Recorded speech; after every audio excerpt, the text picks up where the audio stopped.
Onesha Multimédia Production présente Race Royale. Race Royale. Dans le miroir, je me disais, Claudia, tu es vraiment une merde. Tu es une pauvre fille. Tu ne sers à rien en tant que, même pas en tant que, mais en tant que femme. Juste en tant que femme, tu ne sers à rien, meuf. Les choses, ce qui est fait est fait. On ne peut pas revenir dessus, mais je ne l'en veux pas. Et à mon père, vraiment, qu'il ne m'en tienne pas à rigueur. Je n'ai pas trouvé ni le courage, ni la force de lui en parler. Je ne veux pas qu'il se sente coupable. Il a été un très très bon père pour moi. C'est juste que je n'ai pas eu la force de le lui dire. Okay. Concernant ma mère, je n'en veux pas. Aujourd'hui, je suis mère à mon tour et je sais que c'est pas facile. Vivre sans leur mère, je vais déjà leur priver d'un père. Et si je leur prive d'une mère, ils n'ont pas demandé ça. Et donc, désolée. Waouh. Raphaël, bonjour. Bonsoir. Je ne sais pas dans quel fuseau horaire tu vas nous suivre, mais en tout cas, je te salue déjà dans...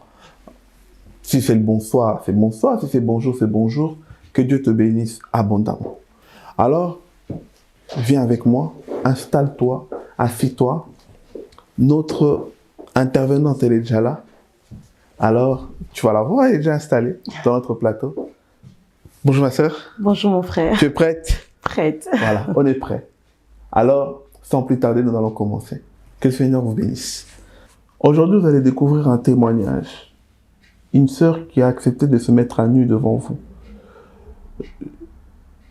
D'entrée de jeu, j'aimerais juste te dire que n'écoute pas ce témoignage juste pour écouter.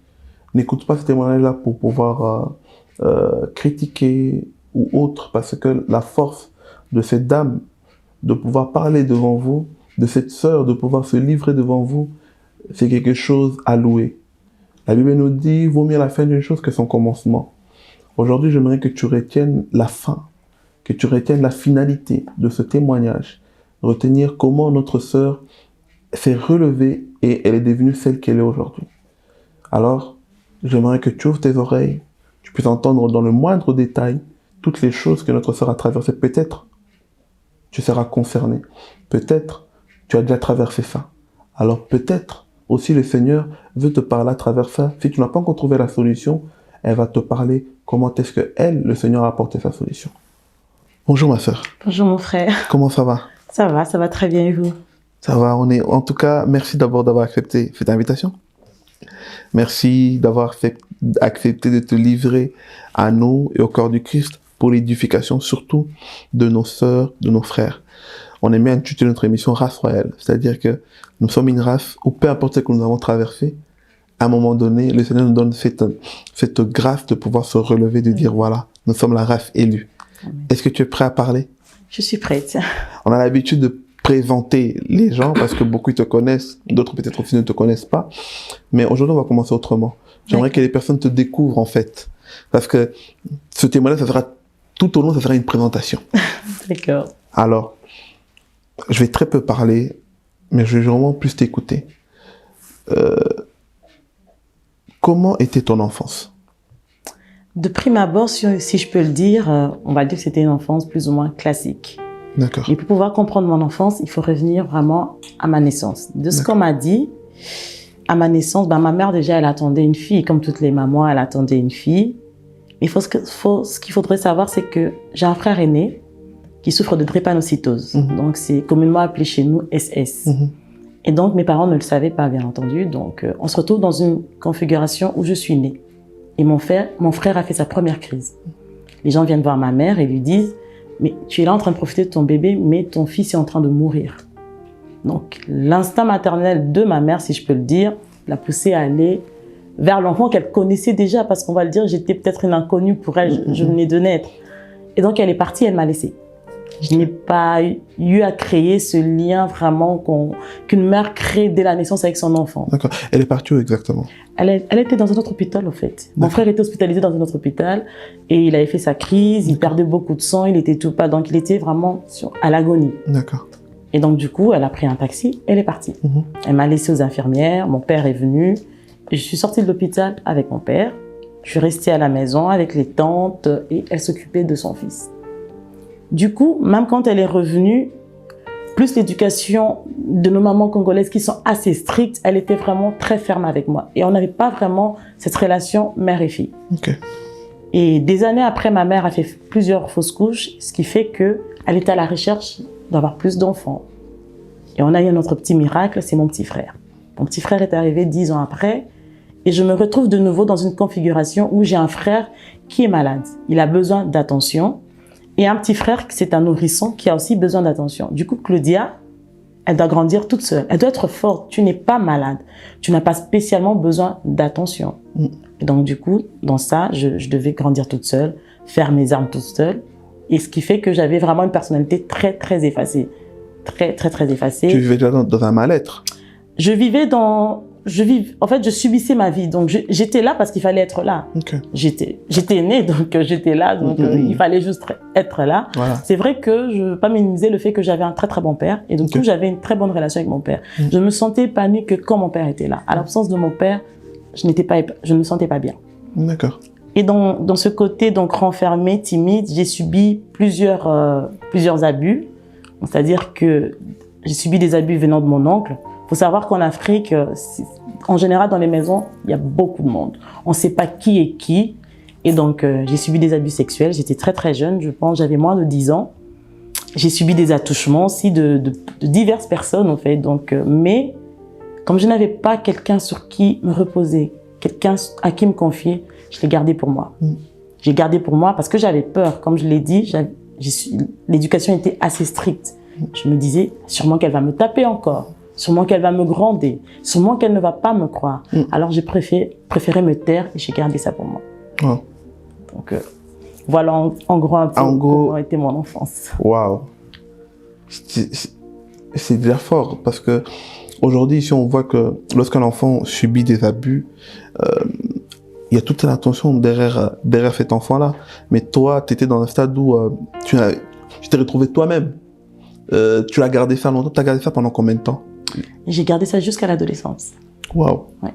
Et lorsque tu l'as dit, est-ce qu'on t'a cru facilement ou pour la famille, c'était comme si c'était des bobards? On ne m'a pas cru parce que, donc là, on n'était plus au Congo, on est arrivé ici en Belgique. D'accord. Faut savoir que ma mère, elle était arrivée bien avant nous. Je suis restée, bien sûr, avec toujours mon père. Et donc, le fait d'arriver ici, je me retrouvais encore face à une femme, bon, c'est ma mère, face à une mère avec qui je n'avais pas non plus des liens, plus une adolescence assez perturbée. Donc, du coup, j'étais une enfant, si on peut le dire, rebelle. Je ne l'écoutais pas, je faisais ce que je voulais. Et je pense que à partir du moment où je lui ai dit, déjà, le contexte était, j'avais fait une prise de sang et les résultats sont arrivés à la maison. Elle me dit, pourquoi tu as fait une prise de sang pour le MST et tout ça? Je lui dis, parce que. Elle me dit, mais pourquoi parce que? Tu peux pas faire ça. Est-ce que tu as des rapports sexuels? Je lui dis, mais de toute façon, je ne suis plus vierge depuis très longtemps. Elle me dit, ah bon? Comment ça? Depuis quand? Je lui ai fait depuis toute petite. On a abusé de moi. Elle me dit, c'est faux. Je lui dis, si, c'est vrai. Je pense que, comme j'étais une enfant rebelle, elle s'est dit que c'était encore une façon de cacher. Non, de la confronter. Je voulais vraiment la confronter. Mais de cacher tes histoires dehors, en fait. Voilà. Okay. Elle ne m'a pas cru. Et surtout que c'était quelqu'un de la famille. Elle m'a dit, c'est pas possible. Il n'est pas capable de commettre un tel acte. Wow. Je lui ai dit, prends-le comme tu veux. Mais moi, je te l'ai dit. Arrêtons un peu là. Peut-être aujourd'hui, déjà ça, c'est lourd. Ta famille peut-être va t'écouter, ton père va peut-être te suivre, ta mère va peut-être te suivre aujourd'hui. Si tu dois peut-être leur dire un mot par rapport à ça, ou peut-être un ressenti que tu aimerais extérioriser, peut-être quelque chose de positif que tu aimerais marteler là-dessus, qu'est-ce que tu pourrais leur dire exactement aujourd'hui, comme ils sont en train de nous suivre? Tu leur dirais quoi? Concernant mon père, il n'est pas au courant. Donc je pense qu'il va le découvrir à travers cette émission s'il la suit. Je ne veux pas qu'il se sente coupable. Il a été un très très bon père pour moi. C'est juste que je n'ai pas eu la force de le lui dire. Okay. Concernant ma mère, je n'en veux pas. Aujourd'hui, je suis mère à mon tour et je sais que c'est pas facile. C'est pas facile quand tu as un enfant malade, c'est pas facile de se positionner. Et peut-être que elle a pensé que j'étais assez forte pour pouvoir grandir vraiment sans son appui. Mais je ne l'en veux pas. Je ne l'en veux pas dans le sens que, effectivement, j'avais besoin d'elle aussi, mais à ce moment-là, elle n'était pas là. les choses, ce qui est fait est fait. On ne peut pas revenir dessus, mais je ne l'en veux pas. Et à mon père, vraiment, qu'il ne m'en tienne pas rigueur. Je n'ai pas trouvé ni le courage, ni la force de lui en parler. Wow. Pendant que notre sœur va reprendre un peu son souffle, j'aimerais que tu me regardes. Peut-être toi, parent. On dit en lingala souvent, moi, je suis mbunda, c'est-à-dire que en tant que jeune, on peut aussi apporter un conseil aux parents. J'exhorte à nos parents, j'exhorte à ma génération que nous sommes devenus des parents, surtout à notre communauté africaine, soyons vraiment attentifs. Et soyons vraiment attentifs à l'épanouissement de vos enfants. Il y a des choses parfois que ton enfant te fait remarquer, ne le banalise pas s'il te plaît. Parce qu'en tant qu'enfant, on peut engranger tellement d'informations et qu'on a juste besoin en fait d'un soutien, d'un vrai regard, d'une vraie attention et surtout de sentir en fait qu'on nous a écoutés et on veut nous aider en fait. Et ça va aider beaucoup d'enfants à mieux grandir. Ça va éviter beaucoup de rébellions, ça va éviter tellement de choses. Alors j'aimerais vraiment que, en tant que parent, vous retenez ceci et qu'il n'est pas trop tard de recommencer. Alors, nous sommes en train d'avancer. Adolescente. Comment ça s'est passé ton adolescence? Après avoir avoué à ta mère, maintenant, comment la sœur Claudia a commencé à grandir? La sœur Claudia, donc, comme je l'ai dit, j'avais un mal-être, un très très mal-être, donc j'étais très rebelle. Tout le monde, quand j'arrivais quelque part, on savait qu'il fallait pas chercher Claudia. Je pensais qu'être cru avec les gens, c'était je suis comme ça. Je disais j'étais comme ça. Je suis cru avec les gens. Ça, c'était l'aspect que je montrais. Et dans mes relations en amitié ou autre, j'étais vraiment à la recherche de l'attention de l'autre. Je voulais absolument à tout prix être approuvée. Donc, à partir du moment où quelqu'un me témoignait un peu d'attention, un peu d'affection, je m'agrippais à la personne, sans pour autant chercher à comprendre si les intentions de la personne étaient bonnes. Et dans ça aussi, plus la génétique, j'étais en surpoids. Donc, mon mal-être s'est encore accru. J'avais vraiment un cocktail, donc manque affectif, manque d'estime de soi et le surpoids. J'étais vraiment en surpoids. Et ce qui fait que j'avais une attitude autodestructrice. Donc, je ne m'acceptais pas. Je n'acceptais pas, en fait, je subissais ma vie, je la vivais comme elle venait. Et donc, du coup, je faisais un peu n'importe quoi, sans réfléchir aux conséquences par après. Je sortais, je m'amusais, mais pour moi, ça allait dans la dérision. Je changeais de partenaire si j'en avais envie, sans pour autant réfléchir aux conséquences, à l'image que je pouvais renvoyer aux autres. Je vivais, au fait. Je vivais ma vie sans m'inquiéter du lendemain ou de quoi que ce soit. Donc, tu t'es rentré dans un cercle vicieux, en fait. Oui. Et que tu ne pouvais plus stopper. Je ne voyais pas en soi le mal en ça. Parce que de toute façon, je ne voyais pas, en fait. J'étais à la recherche de quelque chose que je n'arrivais pas à mettre le point dessus. Je ne savais pas qu'est-ce qui me manquait. Et donc, du coup, je commençais à cumuler. J'ai cumulé ça, je changeais, j'allais là-bas. J'allais où le vent m'emportait, en fait. J'étais une ado assez rebelle. S'il fallait sortir, je sors. S'il faut s'amuser, il faut s'amuser. S'il faut faire les 400 coups, je le faisais. Donc, vraiment... Alors, arrivée, la sœur Claudia s'est mariée. Oui. Comment ça s'est passé ton mariage? Faut savoir que mon mariage était... c'était, bon, je dirais, c'était un mariage d'amour. Hein. Au départ, c'était un mariage d'amour, mais avec du recul, je n'étais pas prête pour le mariage. D'accord. Je n'étais pas prête pour le mariage dans le sens où j'avais encore un bagage émotionnel. J'avais encore ce bagage émotionnel et en plus de ça, j'avais pas les bonnes motivations. Il y a une partie dont j'ai pas parlé, c'est que dans mon adolescence, à l'âge de 17 ans, je suis tombée enceinte. Donc, je suis tombée enceinte. C'était un choc pour mes parents, bien entendu. Ils étaient contre, hein, ils étaient contre. On a essayé de trouver des stratagèmes pour camoufler, c'est-à-dire avoir recours à l'avortement. J'ai dit non, je vais avoir mon enfant. On dit, tu es sûr que tu vas l'assumer? J'ai fait, bien sûr que je vais l'assumer. Je vais assumer mon enfant et j'ai eu mon fils. Mes parents m'ont dit, maintenant tu comptes faire quoi? comme je l'ai dit, mon père, c'était vraiment la personne que j'avais plus du mal. J'avais du mal avec son regard. Et je me suis dit, je vais au moins finir mes études pour rendre mon père fier de moi. Je me suis dit, je vais reprendre mes études. Donc, j'avais accouché en septembre. En décembre, j'étais à l'école. Hein. J'étais retournée au banc de l'école. Ma mère, ils ont pris la relève. Ils ont élevé mon fils. Et donc, j'étais déjà fille-mère avant de rencontrer mon mari. Et on a fait les choses aussi très vite. Quand je l'ai rencontré, j'étais toujours dans mon monde là de voilà, je change de partenaire, je fonctionne au feeling, donc. Là, t'es encore Claudia. Voilà, j'étais Claudia. Donc, je crois qu'au bout de même pas un mois, au bout d'un mois, oui, j'étais enceinte. D'accord. J'étais enceinte de mon deuxième enfant et autre catastrophe. Mais enfin, tu cumules les grossesses, tu cumules et donc ce qui fait que je me suis dit. Je vais m'accrocher à cette personne-là. Parce qu'il est hors de question. J'avais moins de 25 ans. Il était hors de question, si ça ne marche pas là-bas, que je vais me retrouver d'office, que je vais devoir refaire ma vie, me remarier. Mais, troisième mari, donc potentiellement 3 enfants, de 3 pères différents. C'était déjà très difficile. Quand j'en avais un seul, j'entendais déjà les gens, ah, cette fille-là, elle a un enfant. Mais elle a un enfant. Et puis, elle en a 2, elle en a 3, avec 3 pères différents. Ah non, c'était pas envisageable. Donc du coup, je me suis accrochée. Pour dire que c'est vraiment moi qui portais le couple. Okay. Parce que j'avais mes raisons, Souvent, c'est une erreur que beaucoup de gens ils font. On se marie pas toujours pour des bonnes raisons. Malheureusement. Okay. Malheureusement, je suis restée là. J'ai subi des violences, mais on va dire violences psychologiques. D'accord. Donc, l'accumulation avec mon mal-être, c'était vraiment comme si on rajoutait de l'huile sur le feu. Donc, on ne faisait que rajouter. C'était des expressions, c'était un mari absent, on te rabaisse en condition de femme.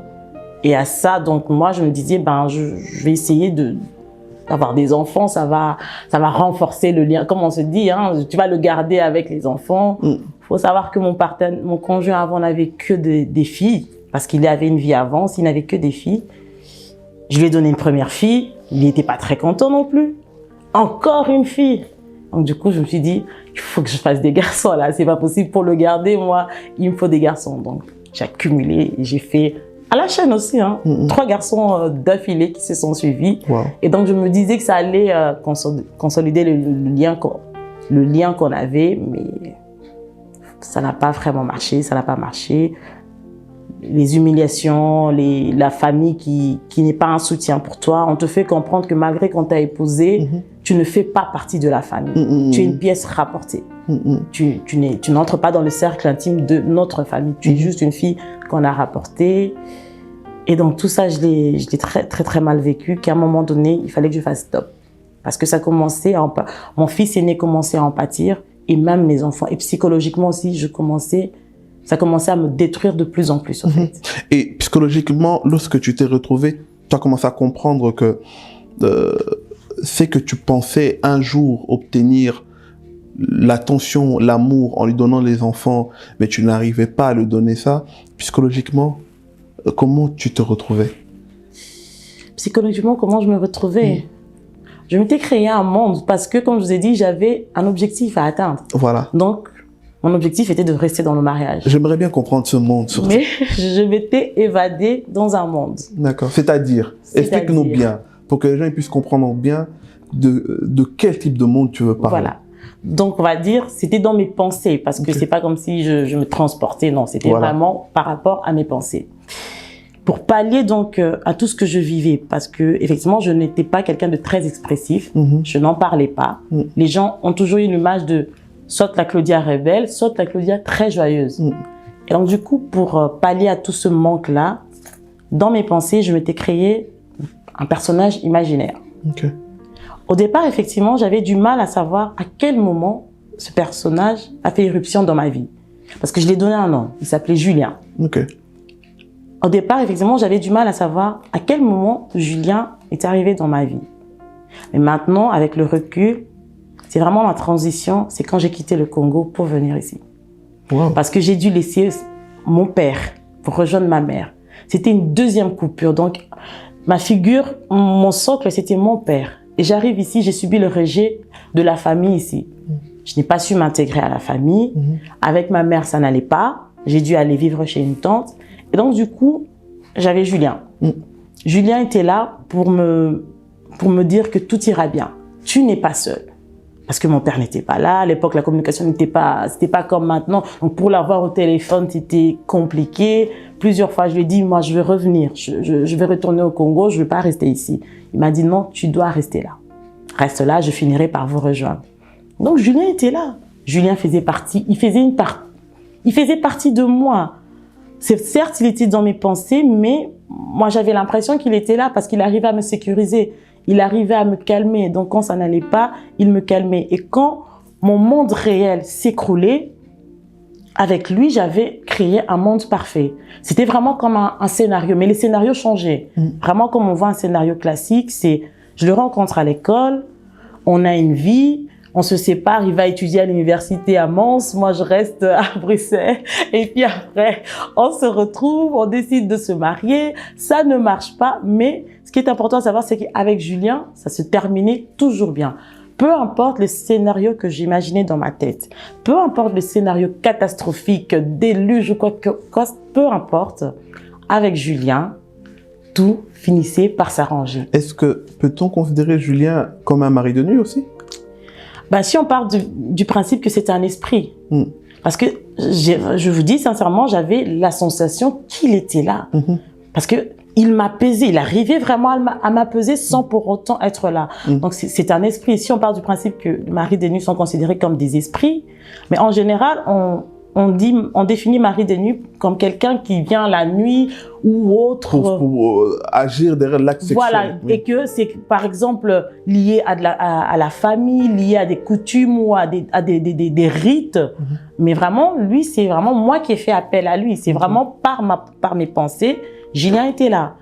Et donc, du coup, même par rapport à l'acte sexuel, quand je n'étais pas satisfaite, moi, il suffit de penser à Julien. Donc, du coup, j'avais recours, vu qu'il n'était pas physiquement là, j'avais recours à tout ce qui était masturbation, comme on le connaît, avec les instruments qu'on utilise. Donc, du coup, mais dans mes pensées, je ne pensais ni au partenaire que j'avais, ni au mari que j'avais. Mes pensées étaient fixées sur Julien. Julien, wow. Oui. C'était quand même fort. Hein. Oui. Est-ce que pendant tout ton mariage, tu estimes que Julien était présent?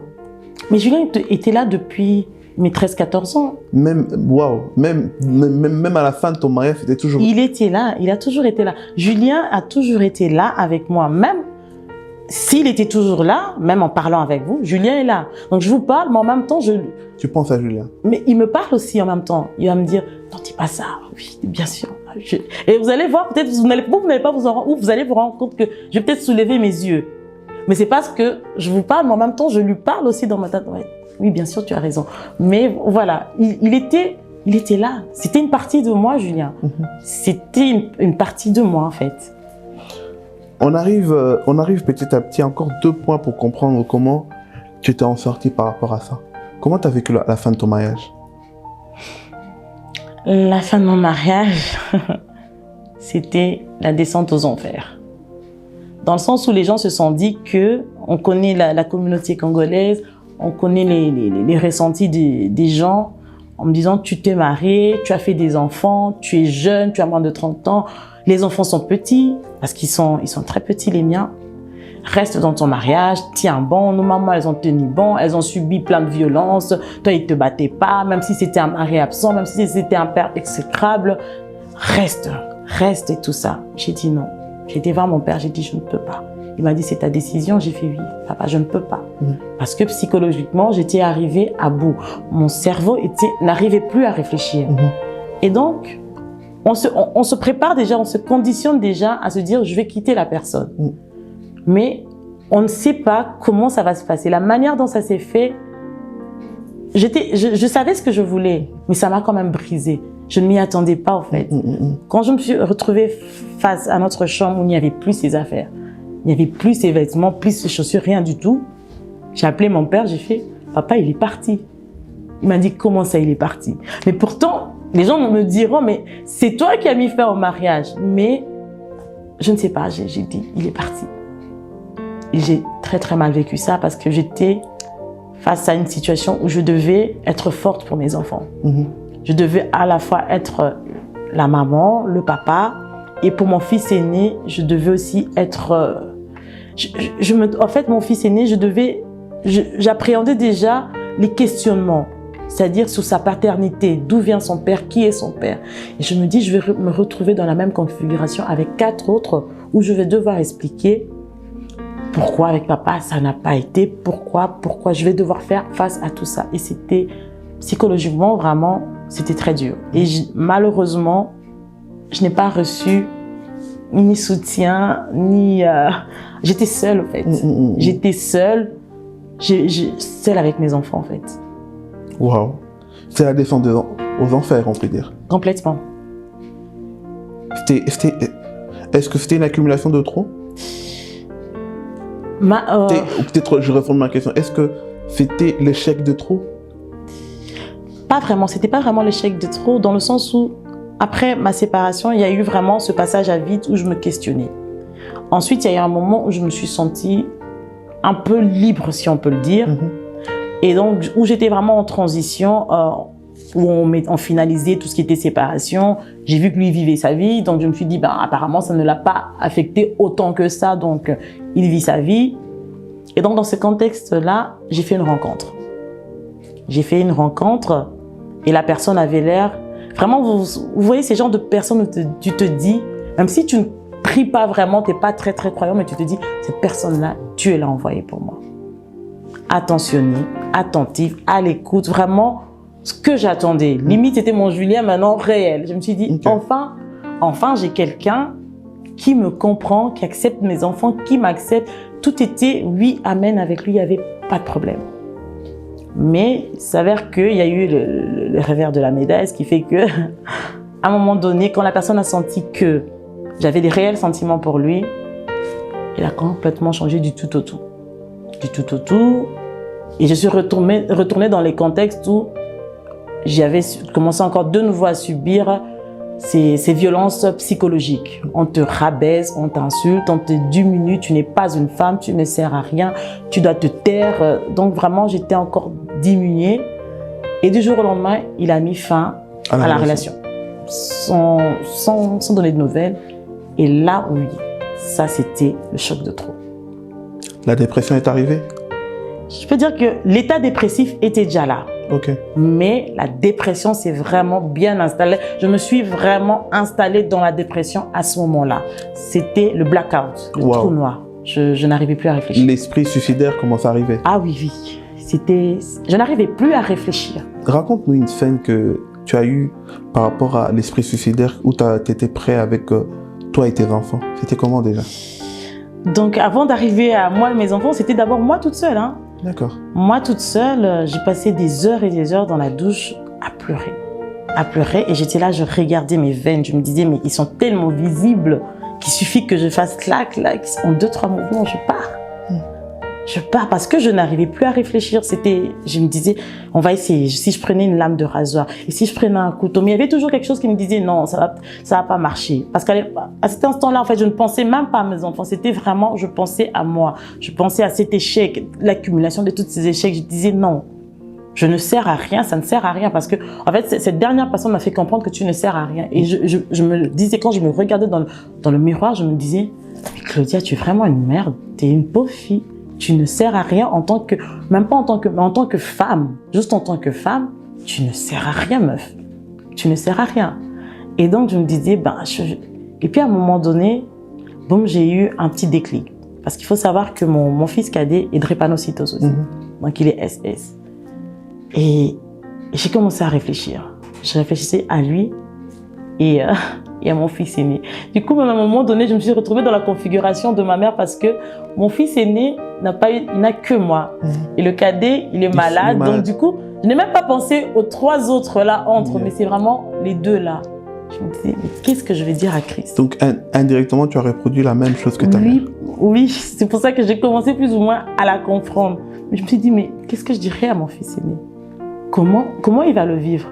L'absence d'un père et une mère qui s'est suicidée. Ça, c'est un traumatisme de trop pour lui.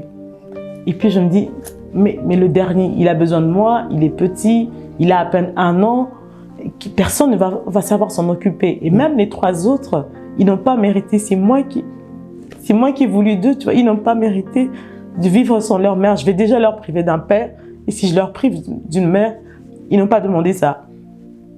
Et donc, désolée. Waouh. C'est pas facile de parler de tout ça. On le fait vraiment par amour. Soyez indulgents avec notre sœur. Ne prenez pas tous ces détails-là comme des armes, mais en tout cas, elle le fait à cœur ouvert pour arriver là où maintenant où elle est. Qu'est-ce qu'elle est devenue? Vous voyez comment un mal-être d'enfance peut rentrer dans l'adolescence, peut rentrer dans le mariage, peut rentrer dans les échecs des relations, et jusqu'à ce que la personne se retrouve des années plus tard, à force d'accumuler, à avoir des envies suicidaires. Jusqu'à ce qu'elle se demande elle-même pourquoi elle ne doit pas partir. Et puis, se demander même pourquoi ne pas partir avec les enfants, tout simplement. Et donc, voilà. Comme je me suis dit que ils n'ont pas mérité ça, je me suis dit, on n'a qu'à mourir tous ensemble. Ce sera plus facile.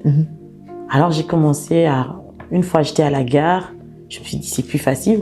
Je les pousse tous, le train et... écrase tout le monde. Nous écrase et c'est bénéfique, donc voilà. Mais à un moment donné, mais enfin, qu'est-ce que tu fais? J'ai reculé de 2 pas.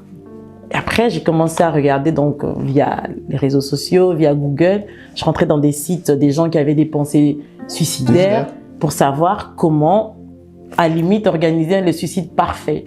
Parce que je me disais, si je mets des médicaments ou quoi que ce soit, on le sait, on voit des gens qui ont des séquelles. Peut-être que les enfants sont morts et la maman, elle a survécu. Ah non, ça c'est... Ça, c'est vraiment... Parfois, c'est pour ça qu'on entend des familles, toute une famille s'est suicidée, où le père ou la mère a commis un meurtre. On a tendance parfois à juger trop vite, mais on ne sait pas qu'est-ce que cette personne a vécu, en fait. Mais bien sûr que non. Wow. Parce que je me voyais mal laisser mes enfants et je me voyais... Parce que je me disais, ils seront un fardeau pour les autres personnes, et de 2, personne ne serait capable de les aimer autant que moi. Alors, je préfère partir avec eux, parce que c'est moi qui les ai mis au monde, même s'ils ne m'appartiennent pas, mais de ce point de vue-là, moi, ils sont à moi. Donc, je pars avec eux. Donc, j'organisais vraiment, j'ai passé des jours et des jours à organiser le suicide parfait. Je regardais quels sont les médicaments, quelle combinaison de médicaments je peux mettre en place. Et puis, je me suis dit, mais on dit que le gaz est un tueur silencieux. Dès qu'il y a une fuite de gaz dans la maison, boum, c'est parfait. Et donc, je me suis dit, il n'y a que ça à faire. Un soir, il sera endormi. Chez moi, ça fonctionne avec le gaz. J'allumerai le gaz. Parce qu'on a même une fenêtre chez moi où c'est condamnant. On nous dit de ne pas ouvrir cette fenêtre-là parce que l'interaction avec la chaudière à gaz, ça peut faire exploser la maison. Je me disais, je vais ouvrir cette fenêtre-là, je vais ouvrir les vannes de gaz, et puis on aura qu'à dormir, et voilà. Waouh. Rentrons directement. Comment Dieu t'a récupéré en quelques minutes? Qu'est-ce que tu peux nous dire? Comment Dieu m'a récupéré? Quand j'ai atteint donc c'était ces stades-là de blackout où je n'arrivais plus à réfléchir, ma mère, en qualité de mère, a vu mon désespoir. Elle m'a dit en lingala, Luke Lunyanzambe. Je me suis dit, mais comment je vais chercher la face de Dieu? Déjà, et après elle me dit, de toute façon, Nzambepe a ébioté. Dieu ne te connaît pas. Donc, j'arrive à un moment, je vais le chercher comment ce Dieu en question, il ne me connaît même pas. Donc, ça sert à quoi de le chercher? Mais après, je me suis dit, bon, c'est pas anodin. Si elle me le dit tout le temps, ma mère, tous les jours, c'était ça. Elle m'envoyait des messages, cherche Dieu, cherche Dieu. Je dis, au final, je vais quand même finir par le chercher, ce fameux Dieu. Mais je ne le cherchais pas de telle manière. En fait, je ne m'attendais pas qu'il me sauve. Je me disais, s'il y a quelque chose quand même à récupérer, s'il y a moyen que tu récupères au moins mon âme, que mon âme au moins n'aille pas à l'enfer, parce que j'ai quand même fait 2-3 bonnes choses, bonnes actions. Donc, même si je meurs aujourd'hui, que mon âme au moins soit un peu libérée. Donc, je disais, Seigneur, sauve mon âme, sauve mon âme. Et c'est vraiment ça, je pleurais tous les jours. Je lui disais, je ne l'ai pas cherché comme vraiment de manière, je ne sais pas comment les autres le recherchent, mais moi, c'est vraiment comme si je lui parlais. Je lui disais, il faut que tu viennes. Là, c'est stop. Soit tu m'aides maintenant, soit je mets en exécution mon plan. Parce que mon plan, il était déjà finalisé. Je fais, soit tu viens m'aider maintenant, soit je le mets en exécution. Je ne veux pas de ce qu'on me dit, oh, Claudia Sambela Kaka, Yanzambe ou Melaka. moi, j'ai plus le temps. J'ai donné, j'ai la trentaine passée, j'ai assez donné, j'estime que j'ai assez donné, j'ai plus le temps d'attendre. Ou tu agis maintenant, ou c'est bon, je mets en exécution mon plan. Et c'est vraiment dans cette configuration-là que j'avais une amie qui traversait des moments difficiles, très difficiles. Et on en parlait, on en discutait, et elle avait toujours recours au pasteur. Ah, j'écoute, les pasteurs sont là, on va prier. Ah, j'écoute, les pasteurs sont là, on va intercéder, on va parler de ce qui s'est passé. J'ai fait, mais enfin, elle a tout le temps recours à son... Mais est-ce que ça aide? Mais tiens, je vais lui demander un peu. Et un jour, elle avait rendez-vous avec ses pasteurs. Et c'est là que je lui ai demandé, est-ce que je peux venir? Est-ce que tes pasteurs peuvent prier pour moi? Parce que je ne me sens pas bien.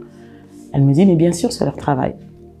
Et c'est comme ça que je me suis retrouvée chez elle. Les pasteurs sont arrivés et on a discuté. Yes. Et là, la nouvelle Claudia s'était mise en route. Voilà. Amen, en tout cas. On va acclamer quand même pour Jésus. J'aime ça, j'aime ça. J'aime ce moment. J'aime ce moment où Jésus est rentré dans la vie de notre sœur. Et aujourd'hui, qui est la sœur Claudia? Comment la sœur Claudia vit sa vie avec Jésus? C'était très difficile parce que ça a été vraiment très difficile. Hein. Comme je ne l'ai pas dit, mais en fait, je suis née dans une famille de témoins de Jéhovah. C'est-à-dire que mes parents étaient témoins de Jéhovah. Et mon père avait été en qualité d'ancien. C'est-à-dire, on va dire, il était pasteur. Okay. Donc, je suis née dans cette éducation-là assez stricte, les bases classiques. Mais on n'expérimente pas la recherche du Seigneur de la même manière. On n'expérimente pas le Saint-Esprit de la même manière. On ne prie pas comme dans les églises de réveil, si on peut le dire. Donc, ce n'est pas de cette façon-là qu'on expérimente la recherche du Christ. Et là, il y avait des choses que je devais expérimenter. Il fallait que j'arrive à prier. Déjà, nous, on ne prie pas. Il fallait que j'arrive à prier. C'est les adorations. Le pasteur m'a dit, il faut prier pendant 1 heure au moins. Parce qu'il faut savoir que quand je les ai rencontrés, ils ont prié pour moi. Moi, je pensais que ça devait aller, que j'allais me sentir soulagée. Parce qu'on entend ça. Le pasteur a imposé les mains et puis, c'est bon, tu te sens bien. J'arrive chez moi, je me dis, mais il y a une copine qui m'appelle, elle me dit, alors tu les as vus, ça va? Je fais non, je me sens toujours minable. Je fais, mais ça n'a pas marché. Je fais, ma mère avait raison, le Seigneur ne me connaît vraiment pas à tel point qu'on a prié sur moi, ça n'a pas marché. Je fais, mais qu'est-ce qui ne va pas avec moi? Et j'ai appelé le pasteur, je lui ai dit, mais qu'est-ce qui ne va pas avec moi? Je me sens toujours aussi minable. C'est là qu'il me dit, il me fait, mais ma sœur, si tu caches des choses, il faut que tu te libères de toutes ces choses-là qui te pèsent. Toutes ces choses-là que tu as emmagasinées, tu dois les laisser sortir. Et ce n'est qu'à ce moment-là que tu les laisseras sortir, que tu vas les accepter, que là, tu verras la main de Dieu s'étendre sur toi. Et c'est vraiment, c'est tout bête. Hein. Et donc, c'est là qu'ils m'ont dit de prendre au moins un temps, prier pendant 1 heure, vraiment mettre dans la présence de Dieu. Mais moi, je ne savais pas faire ça, rester 1 heure que... Je vais lui dire quoi? Non, donc je mettais les chants d'adoration, donc du coup, je chantais, je disais, mais pasteur, moi, je vois pas. Pour moi, je disais, merci Seigneur, tac, et ça, 20 minutes, c'était bon, c'était clos pour moi. C'est ça. Mais il fallait que, adoration, il fallait prier, c'était vraiment un apprentissage pour moi, tout ça. Et c'est dans ça, vraiment, que j'ai commencé à évoluer pendant 1 heure. Je priais, je chantais, je lisais la Bible. Je l'ouvrais, sur le coup, pour moi, je l'ouvrais au hasard. J'ouvrais, je tombais sur des versets, je notais, je mettais de côté. Je méditais dessus et je priais, je chantais, j'adorais. Et à un moment donné, les pasteurs sont venus chez moi. Parce qu'il fallait vraiment qu'on prie. Il fallait qu'on prie, qu'ils exhortent, qu'ils écoutent vraiment ma version. Parce que là, c'était chez mon ami, donc c'était assez concis. Et donc j'ai parlé, ils m'ont exhorté avec un verset biblique. Et ils m'ont dit, est-ce que tu acceptes le Seigneur comme sauveur et tout? J'ai fait oui, bien sûr, je l'accepte. Et le pasteur m'a dit que sache que maintenant que tu as accepté Jésus-Christ dans ta vie, ça va être difficile. Ne te dis pas que maintenant que tu as accepté le Seigneur, que tout va couler douce. Ça sera très difficile. Ça sera un combat. Est-ce que tu es prête pour cela? Et ça m'a renvoyé. Quand je vous ai dit que pendant tout ce temps, je faisais mes 1 heure de prière, je lisais la Bible. Si je vous dis que toute l'exhortation que le pasteur était venu avec, je l'ai lue auparavant. Je l'ai lu. Et il m'a même dit, vous aurez des tribulations, mais n'ayez pas crainte, moi j'ai vaincu le monde. Donc quand le pasteur me l'a dit, j'ai fait, non, je n'ai pas peur. le Seigneur m'a déjà prévenu Amen. qu'il a vaincu le monde. Amen. Donc, je n'ai pas peur. Amen. Donc, c'était comme si le Seigneur, pendant tout ce temps, avait déjà semé quelque chose en moi. Et il venait te confirmer. Voilà, de telle manière que quand le pasteur m'a exhorté, ce n'était pas... C'était comme si lui, il venait vraiment... C'était comme si ce qu'il m'avait dit, c'était pour que j'accepte, que je ne me dise pas que ça vient du pasteur, mais que je comprenne que ça venait vraiment de lui. Après, ils m'ont dit, OK. Donc, on a prié. Ils m'ont dit, bon, ma sœur, maintenant qu'on a fait ça, sache qu'il faut passer par le baptême, mais prends ton temps. J'ai fait, il n'est pas question de prendre mon temps. Je suis prêt. Je suis prêt. Amen. Ils m'ont dit, mais oh, c'est rare qu'on rencontre quelqu'un d'aussi déterminé. J'ai fait, je ne veux pas attendre. On m'a dit, crois au Seigneur, il est le seul capable de te sauver. J'ai cru. On m'a dit que si tu veux être restauré dans ta vie, il faut avoir une alliance, une relation privilégiée avec le Seigneur. Il faut passer par le baptême. Amen. Moi, je veux passer par le baptême. Yes. Ne me dites pas que tac, il faut... Non, non, non. Je veux passer par le baptême. On m'a dit que non, dans 2 semaines, il y a une séance de baptême. On t'inscrit. Inscrivez-moi. Amen. Je veux passer par le On baptême. aime cette détermination. Et donc, ils ont prié. Et ce qui est bizarre aussi, c'est que, en fait, pendant tout ce temps, on connaît tous l'histoire de la femme qui a, de perte de sang qui a touché. Et à chaque fois, je disais, quand j'étais enfant, je disais, ah, moi, si je pouvais toucher, j'ai toujours aimé ça, si je pouvais toucher le vêtement de Jésus et qu'il puisse me dire, Claudia, ta foi t'a sauvée. Et là, le pasteur me disait toujours, j'ai plein de choses à te dire. Parce que quand je l'appelais, j'avais des questions. Il me dit, Claudia, calme-toi. N'aie crainte, quand je viendrai, on va en discuter. Et après la prière, il m'a dit, j'avais tellement de choses à te dire. Le Seigneur m'a dit de te dire que ta foi t'a sauvé. Amen. Je l'ai regardé, je l'ai dit, waouh. Vous savez combien de fois je me suis répété ça, d'être devant le Seigneur et qu'il me dise, Claudia, ta foi t'a sauvé. Et voilà. Waouh. Ton témoignage est tellement fort. Je te dis d'abord merci. Merci à vous. J'aimerais juste terminer par ça. Je sais que tu commences déjà à avoir le langage des prédicatrices. Hein. Tu parles déjà beaucoup quand tu parles de Seigneur. J'aimerais juste, ça sera un défi pour toi, en 30 secondes, tu vas peut-être parler à quelqu'un qui s'est retrouvé, que ce soit 10, 20, 30, 40% dans ton histoire, mais il ne sait pas comment s'en sortir. Qu'est-ce que le Seigneur te met à cœur aujourd'hui? Dire à quelqu'un, tu vas la regarder. Je sais que tu n'as pas osé fixer la caméra, mais maintenant, je te demande de fixer la caméra. Fixer la caméra. Et nous allons terminer par là. En 30 secondes, parle à une femme qui vient à mal-être comme toi. Parle à une femme qui s'est construit aussi un Julien dans sa tête. Qu'est-ce que tu peux leur dire? Ce que j'aimerais vous dire, c'est que effectivement, nous tous, on traverse des moments difficiles. Mais il est possible de s'en sortir. Ça m'a pris presque 33 ans pour me relever. Mais je n'aimerais pas que ça prenne autant de temps. Il est possible. Il faut d'abord s'accepter. Accepter qu'on traverse des moments difficiles. Parce que quand on dit la délivrance ne viendra pas. Quelqu'un ne viendra pas sonner à ta porte et te dire « Sors de là ». Non. C'est toi-même qui dois te dire « Stop. J'ai besoin d'aide ». Et la seule aide que tu peux trouver, c'est en Jésus-Christ. Il l'a fait pour moi. J'étais une personne que personne ne considérait, que personne ne voulait s'attacher à moi. J'étais comme un paria. Mais en Jésus, j'ai trouvé une nouvelle famille. En Jésus, j'ai trouvé un nouveau souffle de vie. Et c'est possible. C'est possible pour toi, pour moi, pour n'importe qui. À partir du moment où tu fais appel à lui. Appelle-le, cherche-le de tout ton cœur. Et crois-moi, il répondra. De la même manière qu'il m'a répondu, il est capable de le faire avec toi. Amen. En tout cas, merci. J'ai l'habitude de laisser aux intervenants de prier, mais le Seigneur me met à cœur de prier pour toi. Et de prier pour une personne qui nous suit, en sorte qu'on puisse vraiment être délivré, peu importe le problème que nous sommes en train de vivre. Je vais parler à quelqu'un. En tout cas, le témoignage de notre sœur Claudia t'a touché. Alors j'aimerais juste que nous levons notre main. Pendant que je suis en train de prier, tu peux prier aussi avec moi. Nous allons intercéder tous les deux. On va prier pour quelqu'un qui nous écoute. Tu traverses peut-être un problème, tu vis peut-être un mal-être. Je ne sais pas le détailler, quel mal-être. Moi, je demandais que Jésus puisse te rencontrer. Seigneur, Jésus, nous demandons juste que tu puisses rencontrer une personne. Tu es capable de transcender. Touche une personne. Toi qui connais le cœur et les reins de chaque personne. Père, sauve une personne en ce moment. Manifeste-toi. Qui vit un problème, qui ne sait pas comment s'en sortir. Père, aide-le. Papa, restaure les familles. Papa, au nom de Jésus, au nom de Jésus. Père, localise une personne en ce moment. Pardonne-nous puissant, Papa. Restaure le cœur, restaure les âmes. Père, rencontre quelqu'un, Papa. Oh Dieu, Père, Père, je demande que tu puisses toucher.